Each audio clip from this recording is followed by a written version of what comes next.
the world of fantasy, romance, sci-fi, adventure, and more. It's time for the Author Hour, your guide to fantastic fiction, hosted by Matthew Peterson. It's a weekly visit with the masters of fiction as we meet with the top authors of today.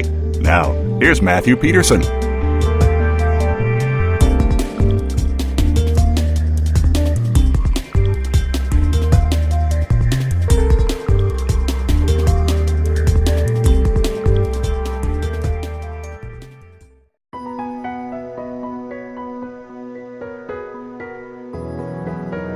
Do you plan on revisiting the Vampire Chronicles?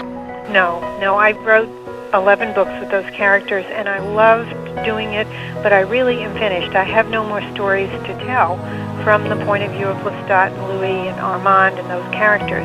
I had to move on, really. When you've told all you have to tell in a certain way, you have no choice but to move on to new themes and new obsessions and new passions. If you don't do that, you're being dishonest. Well, going from vampires to writing about the life of Jesus Christ is quite a shift in gears. What was your motivation? Why did you write Christ the Lord in the first place?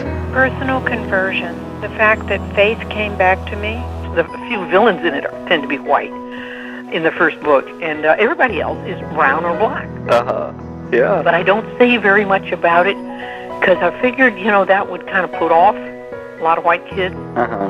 We're talking 1968, remember? Oh, yeah. So I just didn't say much about it until kind of well into the book. And I figured, okay, now you've identified with Ged. He's the hero. Maybe now I'll tell you that he's sort of a brown copper color. He ain't a white man. And nobody said a thing about it.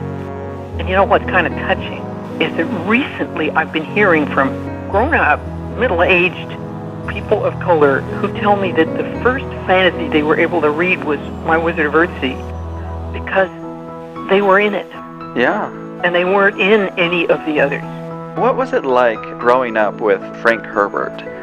I didn't get along with Dad when I was growing up, and he and I didn't bond in the conventional sense, and it was quite the opposite through my teens. And I did hear my dad reading stories to my mom. He would read chapters from Dune and scenes.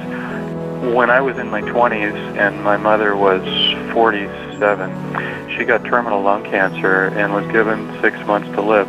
Early in that period, my father and I, ironically, became best friends. We chose to do prequel to Dune instead to introduce people back to the universe, but in the process of us digging around and looking for details and any possible clues that Frank Herbert might have left around, that we eventually found some notes and outline that Frank Herbert had left, and so therefore we knew where we were going, and I guess the rest is history.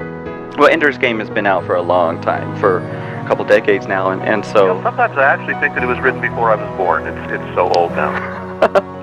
Well, I have to tell you, I do have a knack of guessing the endings of books and movies and stuff, but this one, it really took me for a loop. And my friend suggested this book to me, and he warned me that there was a big surprise at the end. And I didn't catch it till right before it happened. That's cool. Yeah. I think that for a lot of people, it's just seeing how few pages are left, and we haven't even gotten to the war, sort of as a giveaway. And the nice thing is that even when people do guess the ending, I'm not terribly worried. When somebody says, I've read the book 7 times, and I go, well, it ends the same way every time. And they laugh. But you don't read Ender's Game really for a surprise. You read it, I hope, for the experience of the character.